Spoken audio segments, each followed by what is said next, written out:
The day we are born, we constantly consume and take, whether it's consuming oxygen when we take our first breath, whether it's consuming food for survival, whether it's taking our parents' energy, time, sleep, financial resources as they take care of us and they raise us. We are constantly on the end of receiving, and we become entitled to that unconditional giving. And in a capitalistic society obsessed with consuming, we become its best consumers. We decide what is important to us through our consumeristic choices, whether it's what we buy, whether it's where we give our energy and time to. Those choices indicate our values and our principles and what matters to us.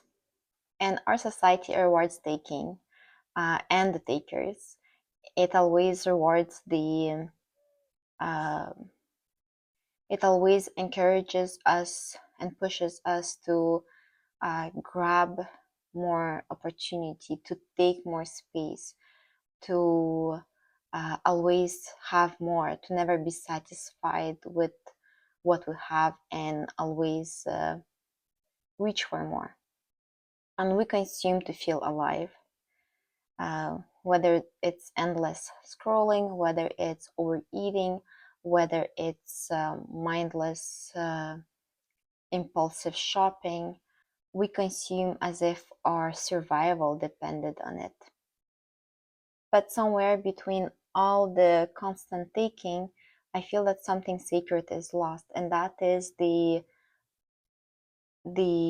rhythm of life itself, that sacred exchange of giving and taking.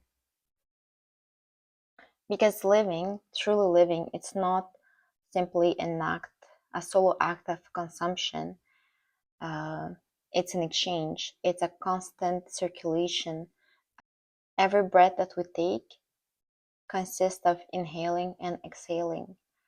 Every cell in our body always takes and releases. Even our heart um, contracts and releases the blood flow so that we can keep living.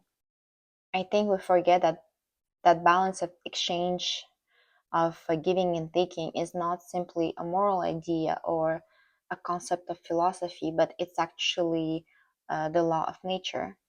The ocean gives and takes in waves. The forest thrives because it recycles its own decomposition. Like nature that takes and gives, the same cycle, the same life cycle is applied to the animal kingdom, to our flora, fauna. It's telling us that every seed that grows must return to its soil. But in our human society, we have become accustomed to only taking and constantly consuming, so much that we have become bloated. We have become full of everything, and yet we feel nourished by nothing.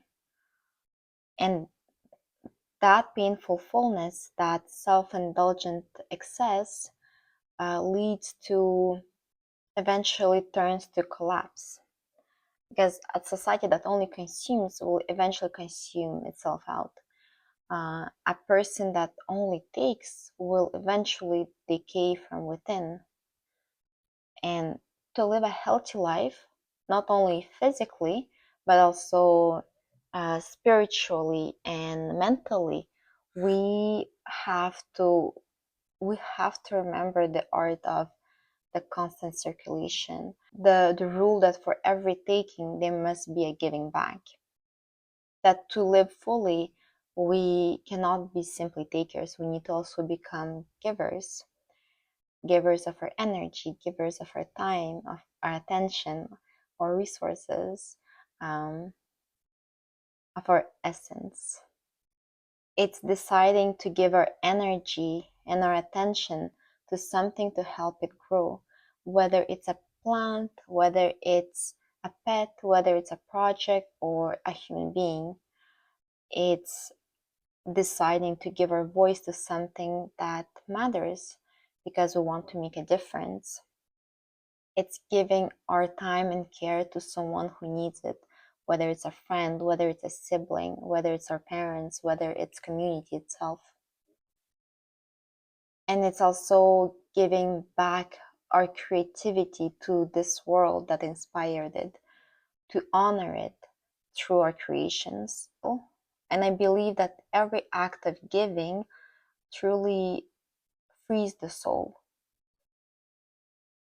Every act of contribution makes space for something new, for a renewal, for something more to grow. The truth is that in reality, endless consumption without giving back will inevitably lead to suffocation.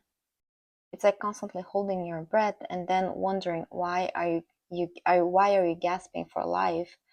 Why are you looking for the need to feel alive? And I think the real secret to happiness is really finding that perfect balance of giving and taking. Because happiness is not how much you can take, but how much can you give back of what you have been given. Because it's only when we give that life continues through us. It doesn't stop at us because we're not some single, separate, finite point. We are the connecting link to the bigger chain of life. So I think it's important that we ask ourselves, what are we feeding? What are we contributing to this world that sustains us? When we start giving back, we stop being simple consumers. We actually become co-creators. We become participants in the creation of life itself. While I'm not advocating against taking, and I'm not trying to shame anyone who has anyone who is used to receiving, I mean, it's important that we take from life as well, whether it's taking life's lessons, whether it's taking in the joy. We need to take what we need, but we also need to make sure that it moves and transforms us, like the earth that receives the seed and then gives back a plant or a flower. I think it's important that we have a similar mindset and ask ourselves, what can we create out of this? Whether it's giving back as love, as effort, as art, as something that will have a life of its own beyond you. I think my biggest fear is that if we only constantly take, driven by endless hunger, bottomless hunger, that hunger will eventually lead us to eating ourselves, swallow us, because it will never feel, because it's a bottomless pit, so nothing will ever feel enough. Thank you so much for listening and staying until the end. If you found value in this video, please like and subscribe if you feel like doing so. And also please share it with whoever might want to hear it. And I think the most important thing is start leaning into the reciprocal exchange, not only partake in the selfish feast.